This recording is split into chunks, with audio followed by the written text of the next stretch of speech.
지난주 탄자니아 선교보고 예배를 드리면서 우리가 다녀온 영상을 또 함께 보고 또 다녀오신 분들의 여러 간증을 들으면서 참 꿈만 같다라는 생각이 들었습니다. 지난주에 보신 영상은 거의 맛배기고요. 지금 거의 20분짜리 단편 영화 같이 제작을 해가지고 지금 상영 직전에 있습니다.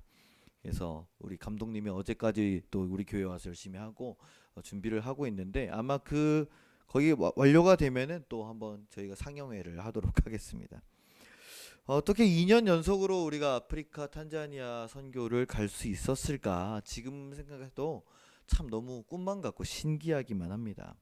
지난주에 또 만나교회 22 남선교회에서 이렇게 오셨다 가셨잖아요. 오셨다 가시면서 그렇게 생판 처음 보는 사람들의 간증을 들으면서 그분들이 우시고 또 밥 드시면서 너무 은혜 많이 받았다고. 사실 그분들의 자녀들이 제가 만나교회에 있을 때 제가 다 가르쳤던 청소년부 때 그분들의 자녀들이 다 아이들이었거든요. 그러다가 이제 그분들이 어른들이 그 자녀들이 벌써 다 결혼하고 그랬다고 하시더라고요. 제가 깜짝 놀랐습니다. 하기서 뭐 만나교회 떠난 지 벌써 거의 뭐 이제 십몇 년이 다 되다 보니까 그 당시에 15살 뭐 14살 이런 애들이 30살 이렇게 다 되니까 벌써 다 결혼을 할 때가 됐더라고요. 그러면서 살아있는 교회의 생명력을 듬뿍 받고 간다고 기쁨을 가득 전해주시고 이렇게 돌아가셨습니다. 그리고 나서 또 저는 굉장히 바빴죠. 마지막 남겨진 외부 사역들을 소화하느라 정말 바쁜 한 주였습니다. 월요일에는 강화 갔죠. 목요일에는 제주도 갔다 왔죠.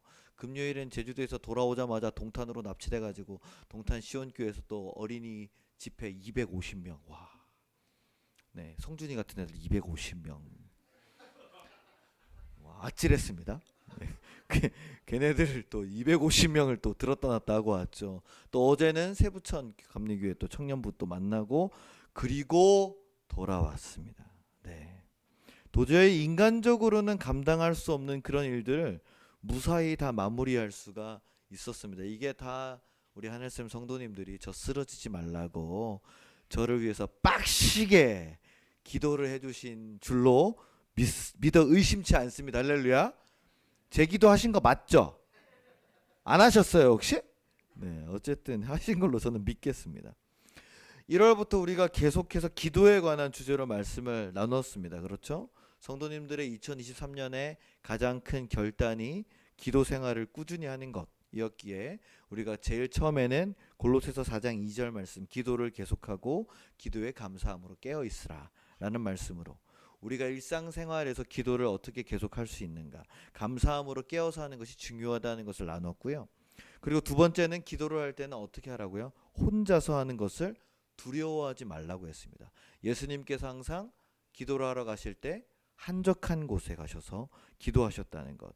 우리가 그걸 기억하면서 내가 혼자가 되는 게 두려울 때는 혼자가 외로움이라는 우울한 감정으로 연결될 때 그게 두려워진다고 했습니다. 그러나 혼자가 어떻게 해요? 고독이 되면 그 고독의 힘이 오히려 세상과 우리 그리스도인을 구별해주는 힘이 되기 때문에 그것이 그리스도를 더욱더 닮아가는 힘으로 우리가 기도할 수 있다라고 말씀을 드렸습니다.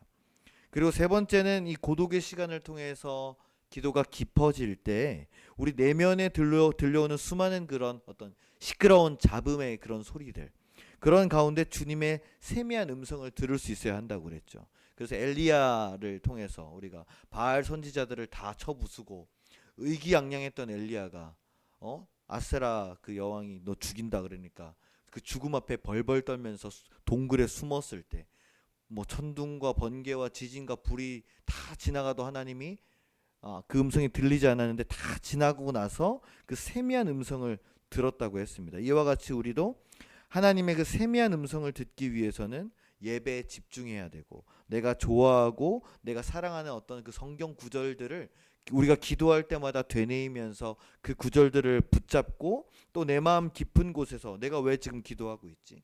내가 무엇을 위해서 기도를 하고 있나? 그 본질적인 이유를 물으면서 나에게 들려주시는 우리 주님의 음성에 귀 기울여야 된다고 했습니다. 오늘은 이 기도 시리즈의 마지막 기도의 방해와 장애물에 대해서 나누려고 합니다. 벌써 2월도 다 갔어요. 그렇죠? 2월 마지막 주일. 오늘 우리 승주 생일인데 눈이 왔습니다. 이렇게 2월 마지막에 눈이 오는 거는 굉장히 오랜만에 보는 것 같아요. 그렇죠? 올 겨울이 눈이 참 많이 왔죠. 그런데 다음 주면 꽃피는 또 3월입니다. 야, 이 시간이 정말 빠르죠.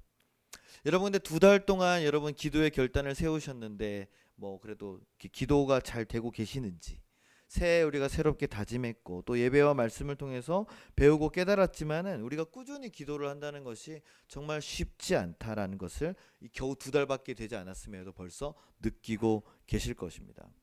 저 또한 탄자니아 선교와 또 바쁜 사역 중에서 내가 정해놓은 매일 기도의 시간을 꾸준히 지켜내지 못했습니다.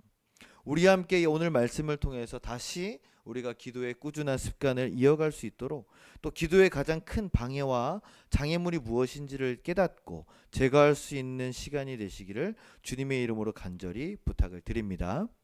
오늘 우리가 읽은 이 요한 1서, 사도 요한이 쓴 요한 1서는요, 하나님의 사랑에 대해서 굉장히 반복적으로 말하고 있습니다. 가장 간결하면서도 강력한 말씀이 하나님은 사랑이시다라는 바로 그 구절이죠.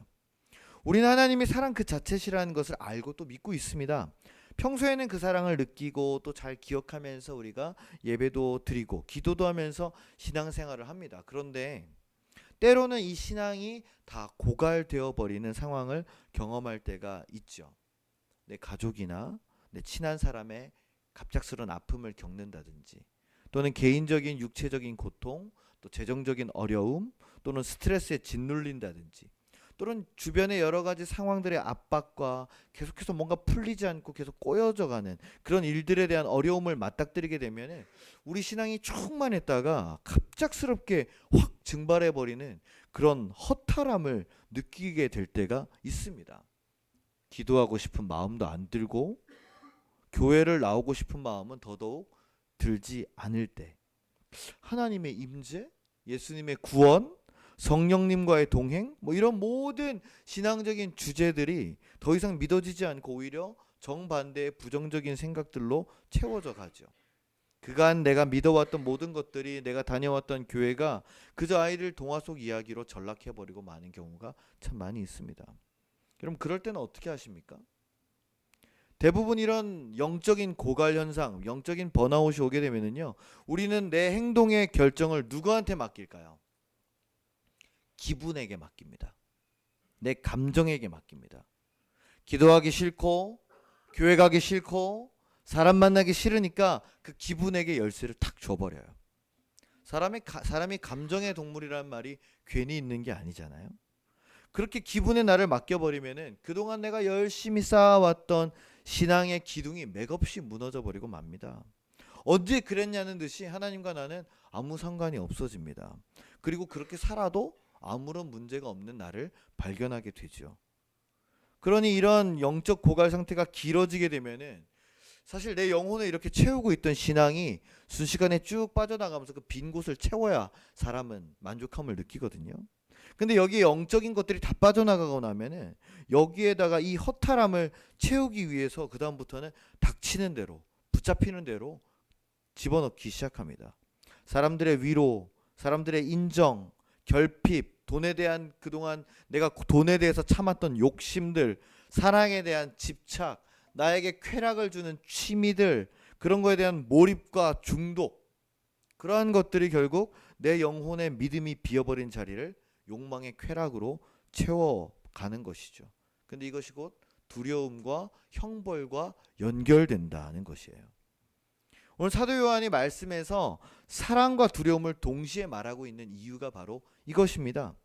여러분, 사랑과 두려움은요, 마치 빛과 어둠 같아서 사랑이 가득 채워지면은 두려움이 보이지 않습니다. 그렇죠?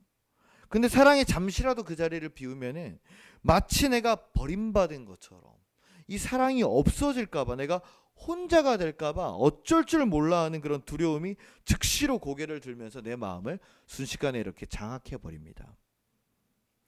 하나님이 사랑이심을 믿을 때는 아무 문제가 없지만 그 믿음이 흔들리고 무너지게 되면은 순식간에 불안과 두려움이 다가오면서 그거를 욕망과 쾌락으로 자꾸만 잊어버리려고, 잊혀지려고 채워놓습니다. 근데 그 방법들이 하나님 보시기에 옳은 방법들이 아니죠. 기쁜 방법이 아니기 때문에 결국에는 그것이 어떻게 죄로 이어질 수밖에 없다는 거예요. 그리고 그 죄는 결국 나를 육체적이고 정신적인 형벌로 이끄는 무서운 길로 안내할 뿐입니다. 그래서 이 두려움을 피할 수 있는, 이길 수 있는 방법은요, 하나님이 사랑이심을 믿고 하나님의 사랑을 우리 가운데 계속해서 채워 넣을 수 있어야 한다는 것밖에는 없습니다. 이 사랑이 한번 가득 채워 넣는다고 끝나는 것이 아니더라고요.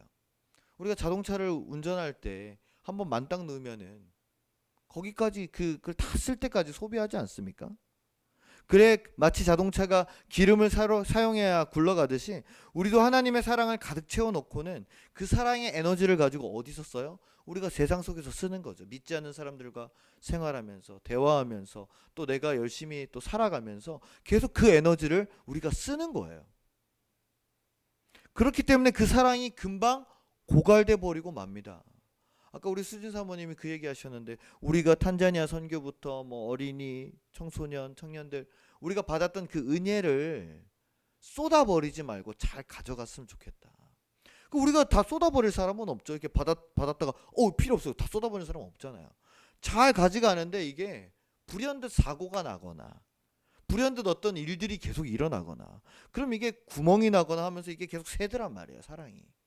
자꾸만 내가 힘이 빠지거나 내가 지치거나 내가 고난이 계속 찾아오거나 사람들 대하는 게 자꾸 밤 피곤해지거나 그러면 어떡합니까? 그래서 이 사랑을 계속 채워 넣어야 되는 거예요. 그 하나님의 사랑을 채워넣고 또 채워넣기 위해서 우리는 이렇게 함께 나와서 예배를 드리는 줄로 믿습니다. 그런데 매일 우리가 예배를 충만하게 드릴 수가 없기 때문에 매일 드릴 수는 없잖아요.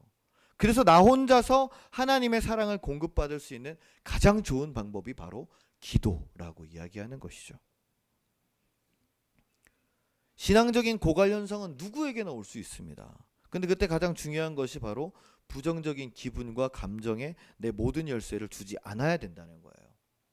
여러분 기분과 생각이 중요합니다. 감정 중요합니다. 그러나 기분과 생각과 감정은 딱 기분과 생각과 감정일 뿐이에요. 만약에 하나님의 영이 내 안에 있는 하나님의 영이 나의 기분과 감정과 생각에 제한된다면 그게 하나님입니까? 내가 기분이 좋을 때는 하나님을 느끼고 내 감정이 행복할 때는 하나님의 은혜를 받고 근데 내가 우울할 때는 하나님이 안 계시다고 하고 내가 기분이 나쁠 때는 하나님이 나를 버렸다고 그러고 하나님이 그렇게 왔다 갔다 하는 존재인가요? 아니죠. 내 기분과 감정에서 하나님의 은혜와 임재를 느낄 수 있다면 그걸 우리가 은혜라고 부릅니다. 그러나 그렇지 못하다고 해서 하나님이 계시지 않는다고 부정할 수 있는 건 아니죠. 오히려 때로는 영적인 고갈이나 이 번아웃 시기를 지나가야만 그 시간이 영적인 훈련이 되기도 합니다.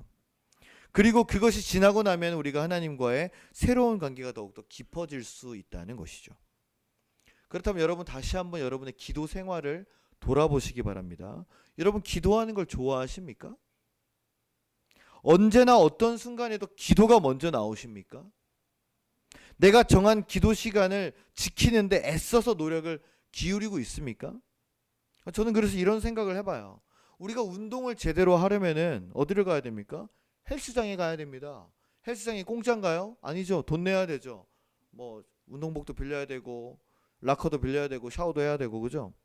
돈을 내고 우리가 헬스장에 가서 등록을 해야 됩니다. 근데 거기서 멈추지 않고 내가 몸을 좀 잘 만들어야겠다. 더 건강하게 더 멋지게 근육이나 이런 걸 좀 잡아야겠다. 그러면 누구를 찾아야 됩니까? 우리 재현이를 찾아야죠. 오늘 웬일로 일찍 와서 저 앉아있네요. 확실히 탄자니아 갔다 와서 좀 빨라졌습니다. 할렐루야. 네. 이제 2주밖에 안 됐으니까 좀 더 봐야 돼요. 네. 우리 재현이 같은 헬스 트레이너한테 가가지고 개인 PT를 받아야 됩니다. 요즘 시세가 어떤지 잘 모르겠는데 뭐 한 10회 250만 원쯤 합니까? 그죠? 15회 300만 원 뭐 이렇게 그 정도 할 거예요. 그렇죠? 잘하는 PT는 그렇잖아요. 그렇죠? 우리 재현 쌤은 좀 싸게 해 주실 겁니다. 제이 쌤은 그죠? 이런 헬스장의 시스템처럼 여러분 기도 트레이너가 있으면 어떨까요? 기도 트레이너. 그래서 기도 트레이너에게 여러분이 돈을 내는 겁니다. 돈을 내서 여러분의 기도 시간과 기도 방법을 정확하게 코치 받으면서 내가 뭐라 기도하면 회원님 그렇게 기도하시면 안 됩니다. 지금 중언부언하고 계세요. 정확히 기도의 본질을 파악하셔야 돼요. 코어가 중요합니다. 묵상 먼저 하셨어요? 우리가 유산소 먼저 하듯이 묵상 10분 하시고 통성 들어가실게요. 그죠? 그다음에 통성 완료되면 그다음에 고급자 코스, 방언 코스로 이제 넘어가는 거죠. 그죠? 그다음에 이제 임재 코스 이렇게 들어가는 거잖아요. 그 단계가 있단 말이에요. 기도 트레이너 저한테 하세요. 저한테 제가 해드릴게요. 돈 받고 해드릴게요. 얼마나 좋아요. 야, 그러면 떼돈 벌겠다. 그쵸? 괜찮은데 갑자기 그런 생각이 드네요. 기도 트레이너 얼마나 좋겠습니까? 근데 만약에 정말 그렇게 내 돈을 들여서 내 기도 시간과 기도 방법과 기도 습관을 정확하게 코치받으면 어떤 결과가 나타날까요? 정말로 그러한 변화가 일어나지 않겠습니까? 그죠? 근데 지금 우리가 다 지금 뭐 하고 있어요? 홈트 하고 있잖아요 지금. 그렇죠? 집에서 하는 나 혼자 기도 트레이너를 하고 있으니까 이게 잘 안 된단 말이죠. 이게 제가 올 겨울에 여러 집회를 다녔습니다. 정말 올 겨울에 진짜 많이 다녔어요. 11번 다녔으니까 많이 다녔죠. 네. 청년, 청소년, 어린이들까지 다 말씀을 전하고 나면 제가 강사니까 이제 기도회까지 인도를 해야 되잖아요. 저는 제 생각에는 저는 말씀 전하고 나면은 그 교회 담당 교육자가 자기 영혼들을 위해서 목 놓아 기도해야 되는 게 당연한 거 아니에요? 근데 다 저한테 맡겨. 강사님이 좀 이렇게 기도회를 인도해 주시면 좋겠다고. 그쵸? 저를 고용한 값을 다 이렇게 뽑아 먹겠다는 뜻이죠. 그죠? 아주 그냥 그래서 저는 목이 터져라 기도를 하는데. 그런데요, 기도 인도하는 게 정말 어렵습니다. 말씀 전하는 거는 오히려 쉬워요. 그냥 하던 대로 하면 됩니다. 근데 기도를 인도한다는 거는 이 개개인의 그 영적인 그 레벨치가 다 다르고 그 교회의 어떤 분위기나 모여있는 그 회중들의 방어적인 느낌들이 굉장히 다르기 때문에 이걸 내가 어떻게 틈을 비집고 가서 멱살 잡고 캐리하느냐, 이게 굉장히 어렵습니다. 근데 요즘 다음 세대들은요, 정말 어떤 애들만 남아있느냐, 정말 조용하고 정말 차분하고 그런 애들만 교회에 남아있어요. 물론 잼민이들은 좀 다른데 청년 청소년들은 진짜로 조용하기 그지없습니다. MBTI, 제가 항상 가면 MBTI를 물어보거든요. 자, MBTI에서 본인이 I 성향, 내성적이다 손 들어보세요. 내향형이다 그러면 한 80%가 다 손 들어요. 그러니까 나대는 애들은 안 남아 있더라고요. 교회에 남아 있을 수가 없어요. 나대는 애들은. 그죠? 그러니까 말씀 열심히 듣고 나서 이제 기도를 딱 들어가려고 그러면 애들이 표정이 다 이렇게 무미건조한 표정이죠. 무표정한 표정들. 야, 그래서 어떻게 해야 되나? 거기다 이제 코로나 지나면서 아이들이 기도를 할 줄도 모르죠. 통성 기도를 해본 적이 없어요, 애들이. 방언 기도는 더더욱 할 줄 모르고. 우리 때는 뭐 고등학교 때, 중학교 때 방언 받아서 쌀라쌀라는 사람들이 있었잖아요. 그렇죠? 권사님들 옛날에 다 한끗 날리셨던 분들 아니에요. 예? 집사님들 다들 그렇죠? 예? 맨 앞에 나가지고 손 들고 방언 기도하셨. 그렇죠? 다 어디 갔어? 없어 이제. 그렇죠? 방언이 안 쓰면 막혀요, 여러분. 계속 기도하셔야 됩니다. 요즘에는 청소년들이 그런 애들이 없어요. 기도를 할 줄 몰라요. 그래도 열심히 좀 이렇게 30분 이상 이렇게 기도를 인도해 보면은 나름대로 그 중에 좀 이렇게 진지하게 기도도 하고, 또 어떤 친구들은 눈물의 고백이 또 터져 나오기도 하고, 또 어떤 친구들은 열심히 통성 기도하는 그런 간절함을 보게 됩니다. 그러면 제 10대 때 모습이 딱 겹쳐 보이더라고요. 나는 과연 저 때 어떻게 기도를 했지?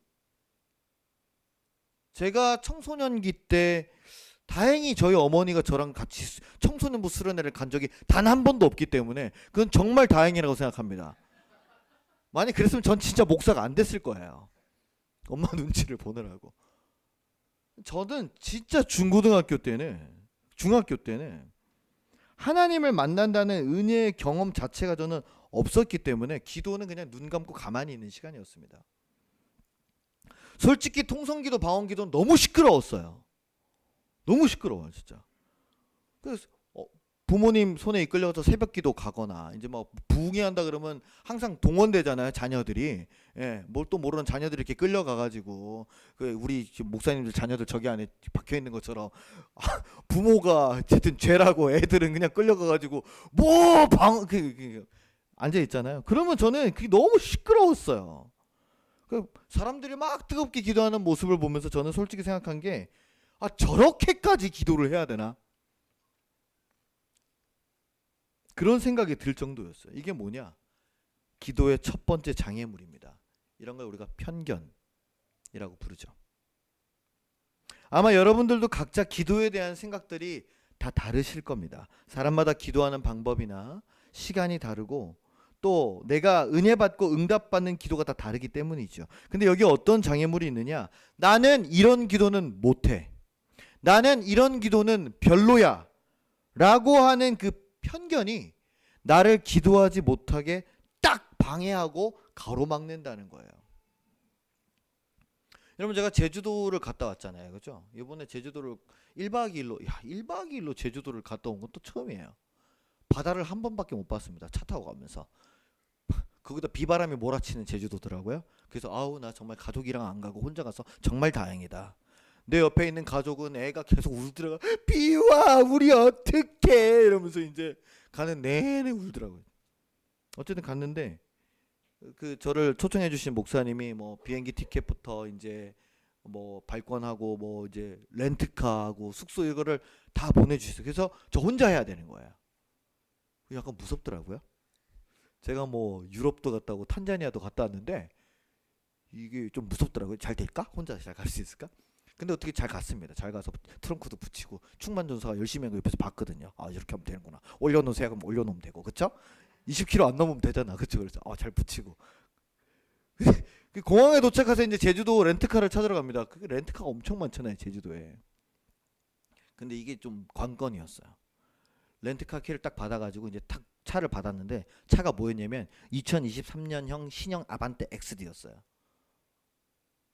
네, 뭐 별로 좋은 차는 아니죠? 좋은 차는 아니잖아요. 뭐 그냥 평범, 그죠? 근데 문제가 뭐냐? 제가 몰아본 차가 아니잖아요. 저는 뭘 뭡니까? 저는 아날로그식 꽂아서 돌리는 키가 좋아요. 예? 이렇게 꽂아서 돌려야 이게 맛이지. 아날로그처럼 오롱 해야지 이게 차지. 그죠? 그래서 저는 스타렉스가 또 이게 엔진이 막 떨려야 차가 좋은 차. 요새 우리 차가 많이 늙어가지고 많이 떨립니다, 저게.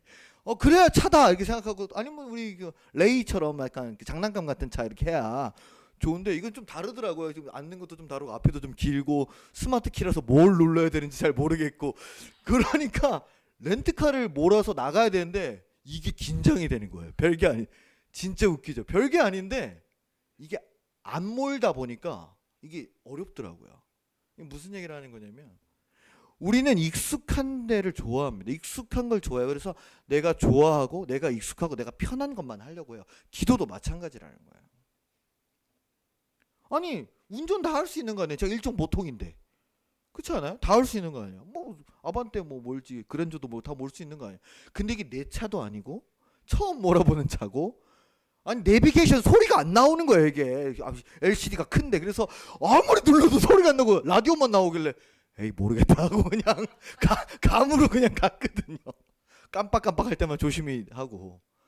이 진짜 내 차가 아니니까 모르겠더라고요. 충만전선이 계속 비웃고 있지 마요. 여러분, 그만큼 뭐냐면 내가 편견이 심한 거야. 아, 난 통성기도 잘 못해요. 나는 금식기도 못해요. 나는 방언을 안 받아서 방언기도 할 줄 몰라요. 그렇게 내가 익숙하지 않은, 내게 맞지 않은 기도라고 생각을 하면은 아예 그 기도 방법을 우리가 제쳐놓더라고요. 이건 내 기도가 아니야 하고, 난 그거 못해, 난 그거 안 익숙해, 안 해, 뭐 이런 편견이 다 제쳐놔요. 그럼 뭘만 하느냐? 그냥 조용히 눈 감고 하는 속으로 하는 기도가 좋대요. 난 조용히 하나님과 만나는 게 좋다고. 근데 정말 그럴까요, 여러분? 여러분 속에서 일어나는 잡념을 다 다스리실 수 있습니까? 10분 동안 아무 생각 없이 오로지 하나님만 생각하실 수 있습니까? 그거 못해요. 그 스님도 못해요. 그러니까 스님들은 맨날 이렇게 목탁 두드리면서 그 리듬에 계속 맞추는 거잖아요, 그게. 카톨릭도 묵주를 괜히 주는 게 아닙니다. 이거 돌리면서 계속 거기에 집중하면서 잡념을 떨쳐내라고 하는 거잖아요. 근데 우리 기독교는 그런 게 없어요. 우리를 굉장히 퀄리티를 좋게 보시나 봐. 그죠? 우리는 스스로 끊임없이 내가 스스로 목탁 두들기듯이 내 마음을 쳐가면서 집중하는 수밖에 없는데, 여러분 온전히 기도에만 집중하는 것은 정말 오랜 시간 동안 훈련을 통해야만 가능한 일인데, 여러분 어떻게 조용히 눈 감고 기도하는 것만이 여러분의 기도의 방법이 된다고 그렇게 편안하게 생각을 하시는 거예요? 통성기도, 방언기도, 금식기도를 내가 못한다는 거는요, 다른 말로 내가 많이 해보지 않았고 내가 그렇게 기도를 훈련하지 않았다는 거예요. 저도 그랬어요. 울며 불며 통성으로 시끄럽게 기도하고 알아들을 수도 없는 방언기도를 왜 하는지 이해가 안 됐어요. 저는 그래서 4학년 때인가 저희 어머니 따라서 부안감리교회 거기 새벽기도 나갔을 때 엄마가 그렇게 울면서 방언기도 하길래 한참을 쳐다봤어요. 여러분 뭐라는 거야 도대체. 뭐 알아들을 수가 없더라고요. 그래서 그거 왜 하는 거야? 하나님이 사랑하면 주신대. 그럼 나는 안 사랑하시는가 보네. 나는 안 줬으니까. 나중에 주시더래요. 나중에 20살 넘어서. 그래서 제가 하나님을 뜨겁게 만나고 나서는 제 기도가 바뀌더라고요. 기도에 관심이 가기 시작하는 거예요. 기도에 붙들려서 하나님을 깊이 만나는 것이 얼마나 이게 큰 은혜인지를 그게 깨닫게 됐습니다. 그래서 어색하고 쑥스럽지만은 소리를 내서 내 생각과 감정을 하나님께 솔직하게 말하면서 기도도 해보고, 또 뜨겁게 기도하다가 방언의 은사를 주셔서 또 방언으로 기도도 해보고 하면서 하나님을 더 크고 깊이 만나게 되는 경험을 했습니다. 물론 우리 모두가 그런 것은 아니죠. 하지만 기도에 대한 이 편견의 장애물을 넘어서야 한다는 것을 제가 말씀드리고 싶어요. 특별히 우리 젊은 우리 청년들, 내가 못한다고, 내가 어색하다고 단정짓고 그 편견의 방해에 내가 포기하고 아예 시도조차 하지 않는다면요, 기도에 대한 두려움이 있다는 뜻입니다. 왜요? 내가 통성기도를 못하고 방언기도를 못한다는 것이 혹시나 다른 사람이 알게 된다면 자기보다 내 신앙이 더 약하거나 떨어져 보일까봐 티나지 않게 그 두려움을 내가 들키지 않으려고 난 그냥 혼자 조용히 묵상하는 기도가 좋아라고 애써 스스로 위안을 삼고 있는 것은 아닐까요? 여러분 편견에 대한 두려움을 이겨내시기를 바랍니다. 여러분 혼자 있다고 통성기도를 안 하기보다는 내가 혼자서도 말하듯이 소리내며 기도하는 그런 훈련이 우리에게는 반드시 필요한 줄로 믿습니다. 할렐루야.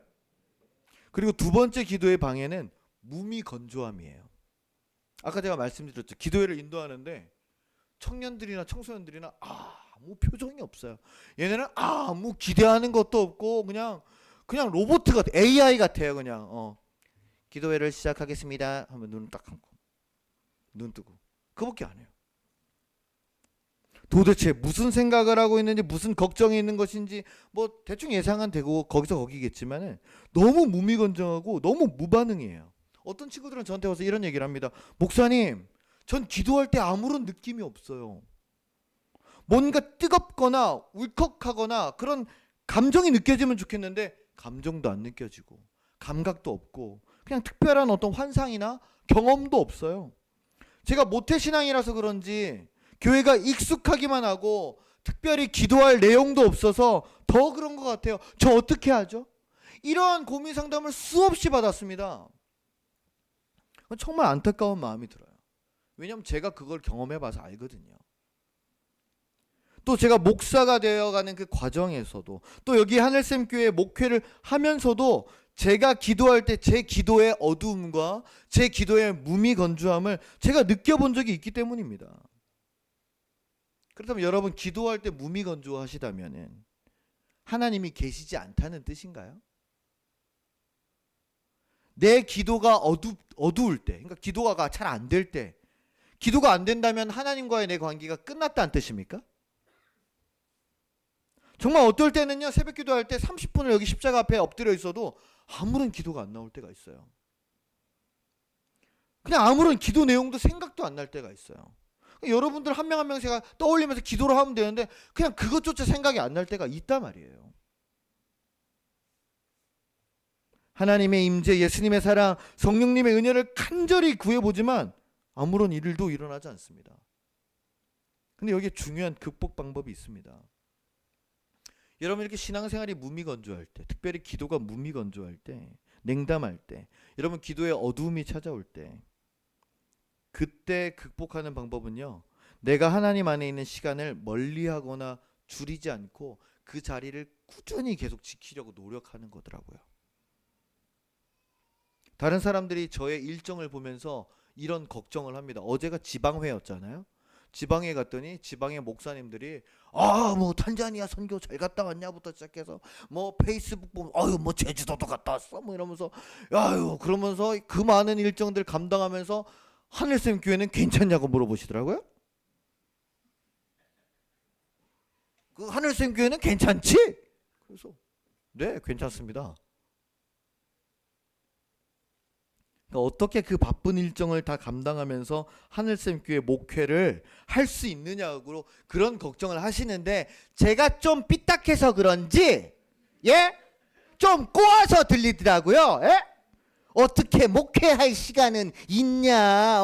그렇게 바쁜데 성도들 위해서 기도는 좀 하냐? 뭐 저는 그렇게 들리더라고요. 굉장히 기분이 좀.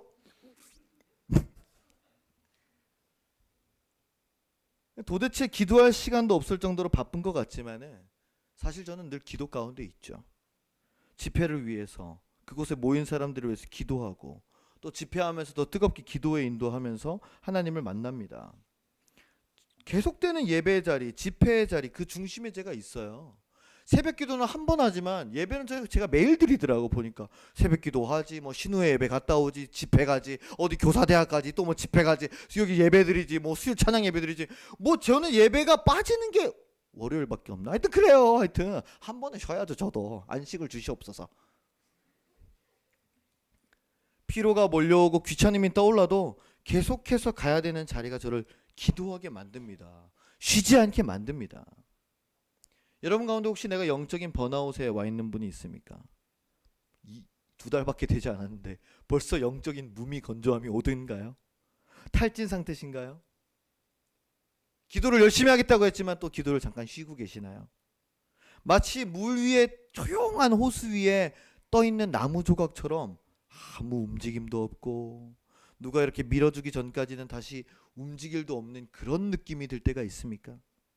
그렇다면 더더욱 이 기도의 자리가 필요합니다. 억지로라도 나를 밀어내서 교회를 오려고 하고 예배를 나오려고 하고, 그것도 힘들다면은 교회 사람들에게 또는 사역자들에게 부탁해서 깨워달라고, 끌어달라고 하는 것도 방법입니다. 우리 김충만 전사님께 얘기하세요. 깨워달라고. 지독하게 깨워줄 겁니다. 반드시 여러분들을. 그렇게 전화를 했는데도 안 나오는 청년들은 계속해서 전화하세요. 100통 찍히게.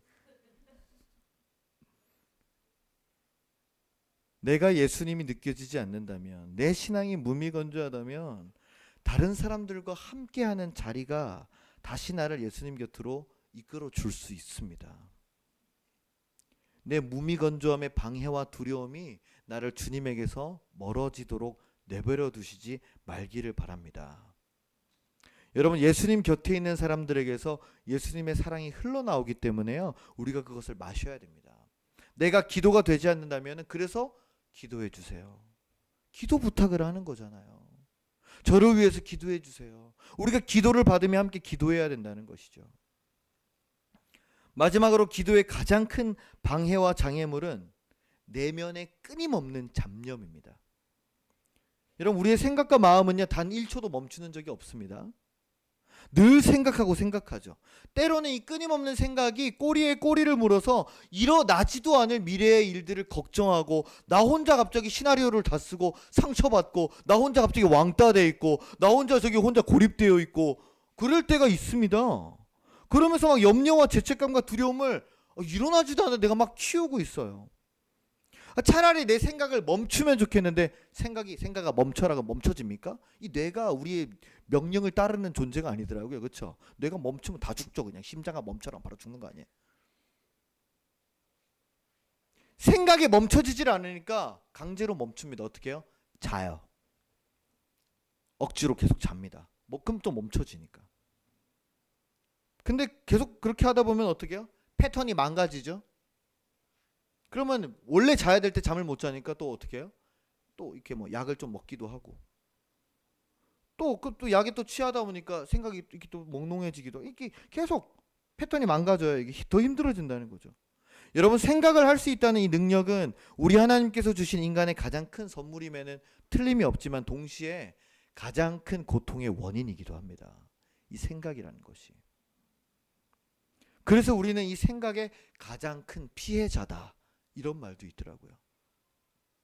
언제까지 우리가 이 생각에 끌려다녀야 될까? 오늘 사도 요한은 말씀에서 이렇게 말합니다. 온전한 사랑은 두려움을 내어 쫓나니. 이 말씀에 답이 있습니다.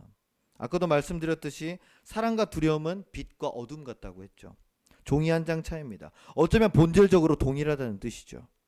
그렇다는 것은 우리의 생각의 전환을 통해서 이 두려움을 사랑으로, 어두움을 빛으로 전환할 수 있다는 뜻도 됩니다. 우리는 끝이 없는 이 염려와 불안을 끊임없는 기도로 바꿀 수가 있다는 거예요. 어떻게 해요? 여러분, 내가 혼자 하는 모든 걱정을 하나님께 털어놓는 대화로 바꿔볼 수 있습니다. 예를 들어서 나 혼자서 고립되어 있는 생각이 있으면은 이게 불평불만밖에 되지 않습니다. 아우 진짜 어떻게 하지? 아우 진짜 못 살겠네. 아우 그냥 죽어버렸으면 좋겠다. 아우 뭐 망해버려라. 뭐 나 힘들어 죽겠네. 뭐 계속 불평불만 원망들이, 그 화살들이 내가 뱉으면서 다시 누구한테 와요? 나한테 와요. 부메랑으로. 근데 내가 혼자 있다는 고립되는 생각에서 조금만 떨어져 나와서 거리를 한번 한 발짝만 벌려보자 하는 거죠. 그러면 내 혼자가 아니라 내 곁에, 내 앞에 하나님이 계시다, 예수님이 계시다, 성령님이 계시다. 그분들이 내 말을 들을 준비가 되어 계시다. 그러면 내가 혼자 뱉던 자책과 원망의 말들을 그분들에게 하는 말로 바꾸면 됩니다. 아시죠? 저 너무 힘들어요. 괴로워요. 힘들어 죽겠어요. 저 사람이 저를 자꾸 힘들게 해요. 엄마 아빠 때문에 제가 갈등이 있어요. 제 앞가림에 어떻게 해야 될지 모르겠어요. 제 스스로 너무 어려워요. 아파요. 저희 엄마 왜 아파요? 뭐 이런 것들 다 우리가 말할 수 있다는 거예요. 이렇게 고립 상태에서 우리가 빠져나오기만 하는 것으로 우리는 큰 위로를 받을 수가 있다는 거예요. 우리 존재의 중심에 하나님이 있음을 깨닫고 염려와 불안을 내가 혼자 지고 있는 게 아니라 나누는 거죠. 내려놓는 거예요. 그러면 하나님께서는 내 마음을 두려움이 아니라 사랑으로 채워주실 것을 믿습니다. 나를 무너뜨리는 내면의 분노와 정욕들을 나는 그걸 계속 몰아내려고 합니다. 나 이렇게 분노하면 안 돼. 나 이런 거 이렇게 정욕을 가지면 안 돼. 나 이렇게 욕심을 많이 부리면 안 돼. 내 안에 왜 이렇게 욕심이 많지? 뭐 쾌락이 많지? 탐심이 많지? 저 사람을 미워하는 미움이 많지? 분노가 많지? 이것들 내가 그리스도인으로서 가지면 안 되는데 나가요? 그럼 걔네들이 안 나가 이러면서 더 버티죠. 그러면서 한번 몰아내봐 이러면서, 그죠? 더 버텨요. 더 해봐. 미움은 미움을 먹고 큰다고. 그럼 어떻게 합니까? 내가 자책하기 시작해요. 아휴 안 되는구나. 저 사람을 저렇게 내가 사랑하려고 그러는데 사랑이 안 되죠. 원수는 사랑이 안 돼요. 그죠? 그럼 내가 스스로 또 미워. 내가 이거밖에 안 되는구나. 내가 자책하고 있는 거예요. 내가 아무리 내쫓아 보려고 해도 원수들은 더 강하게 나를 압박합니다. 어디 한번 해봐라. 절대 안 나가요. 그래서 어떻게 해야 되느냐? 그 원수들을 원수로 삼는 게 아니라 내가 길들여야 됩니다. 자꾸만 길들여야 되더라고요. 여러분, 저의 목회를 다 아시잖아요. 누가 남고 누가 나갔고 뭐 그런 갈등들과 그런 것들을 다 아시잖아요. 그죠? 그러면서 저도 점점 더 훈련하고 길들이는 거예요. 내가 그만 미워해야지. 내가 좀 더 이해해 봐야지. 내가 그런 상황이면 나는 남아있을 수 있을까? 나는 웃으면서 계속 신앙생활을 했었을까? 야, 나라면 난 벌써 애저녁에 떠났다. 애저녁에 나는 떠났다. 난 더 했을 거야. 그럼 그만하면 다행인 거 아니냐? 스스로 저도 되뇌면서 계속 내 원수들을 계속해서 길들입니다. 여러분, 내면의 원수들은요, 문제의 원인을 자꾸 나한테 찾아요. 네가 잘못했잖아. 네가 말 실수했잖아. 네가 잘 못해줬잖아. 그럼 해결책을 그리고 바깥에서 찾아라 그래요. 내 안에서 찾는 게 아니라. 돈이 없지? 돈 벌어와. 네가 돈이 더 많으면 사람들이 널 무시 안 하겠지. 네가 더 잘 갖고 있으면 그 사람들이 안 떠났겠지. 네가 더 좋은 직장이 있었으면 무시 안 당하겠지. 밖에서 자꾸 해결책을 갖고 오라는 거예요. 문제는 나한테 있으면서. 여러분, 내면의 원수들을 내가 기도로 길들여야 되는 훈련이 필요합니다. 너 때문이야? 그러면 아니야. 나는 최선을 다했어. 하나님께서 하실 거야. 너 지금 더 이게 필요하지 않아? 너 지금 이게 굉장히 부족한데? 아니야. 이걸로 충분해. 하나님께서 채워주실 거야. 나의 분노가 하나님의 사랑에 녹고 나의 욕망이 하나님의 사랑에 녹고 내가 더 이상 나 혼자서 고통받지 않아도 된다는 그 믿음을 깨닫게 될 때 마침내 기도의 에너지가 나를 변화시켜 줄 줄로 믿습니다. 사랑하는 성도 여러분, 우리가 기도에 대한 말씀을 나눴지만은요, 결국 우리가 스스로 기도하지 않는다면 아무 소용이 없습니다. 저에게는 이런 두려움이 있어요. 제가 하늘샘 목회한 지 13년째입니다. 이 13년의 시간 동안 성도들이 그리스도의 사랑으로 변하지 않으면 어떡하나. 제가 다음 세대 전문가라고 해서 아이들과 잘 놀아주고 아이들에게 맞는 목회를 하고 또 특별한 교회, 특별한 목회를 잘 한다고 제가 뭐 인정받고 칭찬은 받지만 정작 내가 한 사람의 목사로서 우리 교회를 따르는 성도들 한 사람 한 사람이 어른이 되었건 청소년이 되었건 청년이 되었건 어린아이가 되었건 우리 교회를 와서 그리스도의 말씀을 듣고 그 사람의 인생이 변하지 않는다면은 나는 뭔가에 대한 그런 두려움이 저에게 있어요. 13년이 됐는데 여전히 청소년들은 변함이 없고 왔다 그냥 가고 애들도 그냥 자기 이용만 해먹고 가고 청년들도 좀 잘하는가 싶더니 멈추고 그만두고 없어지고 장년들도 이제 조금씩 힘이 빠지니까 헌신이나 봉사가 조금씩 줄어들기 시작하고 그런 불안과 두려움이 제게 왜 없겠어요? 여러분들은 어떤 두려움이 있으십니까? 내가 정말 이 교회를 끝까지 섬길 수 있을까? 내가 정말 예수님의 사랑으로 하늘샘 교회의 성도가 아니라 한 사람의 그리스도인으로서 세상을 변화시키는 삶을 내가 살아갈 수 있을까? 여러분 그런 두려움을 가지고 계십니까? 예수님은 우리를 걱정과 불안과 두려움에 떨게 만드시는 분이 아니라 그 두려움을 극복해 주시려고 이 땅에 바로 나를 위해 오신 줄로 믿습니다. 내가 내 스스로를 불안해하고 내 스스로를 두려워하며 내가 하나님을 온전히 믿지 못하는 한 우리는 하나님의 온전한 사랑을 경험할 수가 없습니다. 그리고 그 온전한 사랑이 내 안에 두려움을 내어쫓지도 못해요. 그래서 우리가 늘 두려운 거예요. 늘 불안해하고. 사랑은 친밀함입니다. 사랑은 가까움이죠. 어디서 제가 그런 글을 봤는데 연애는 남녀가 서로 재밌는 것을 할 때가 연애고 결혼은 힘든 것을 함께 하는 게 결혼이래요. 멋지 않습니까? 제가 힘들다라고 얘기하는 건 아닙니다. 물론 조금 저 행복합니다. 네, 괜찮아요. 네. 왜 사랑은 힘든 걸 같이 하죠? 가까이 아니까요. 친밀하니까요. 연애할 때는 내 좋은 모습만 보여주면 됩니다. 그렇죠? 근데 사랑해서 결혼해서 같이 살 때는 같이 화장실 가는 모습도 봐야 되고 빵구도 껴야 되고 망가진 모습도 보여주고 서로 추하고 약한 모습까지도 다 보여줘야 돼요. 근데 그 모든 것을 이해받고 그 품에 안기는 것을 뜻하죠. 즉 두려움은 의심과 거리를 만들지만 사랑은 안전과 깊이를 만듭니다. 내 신앙생활의 가장 큰 방해와 장애물이 바로 이 두려움임을 기억합시다. 내 스스로에 대해서, 미래에 대해서, 주변 사람과 환경에 대해서 자꾸만 걱정과 두려움으로 여러분 스스로를 고립시키지 마세요. 오늘의 말씀을 기억하면서 기도할 때 여러분 온전한 사랑이 내 안의 모든 두려움을 내어쫓음을 믿고 나아가야 될 줄로 믿습니다. 내가 쏟은 기도의 시간은 여러분 절대 쓸데없는 시간 낭비가 아닙니다.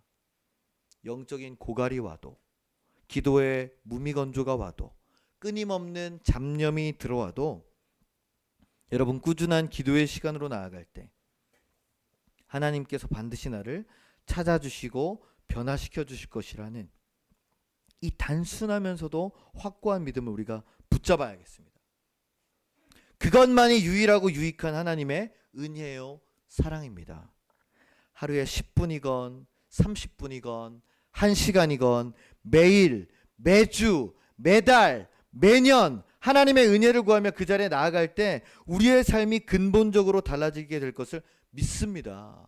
여러분 그 시간이 쓸데없었다면 우리가 지금까지 이렇게 신앙생활한 게 무슨 의미가 있습니까? 우리가 지금까지 하나님과 보내신 그 시간은 뭐란 말입니까?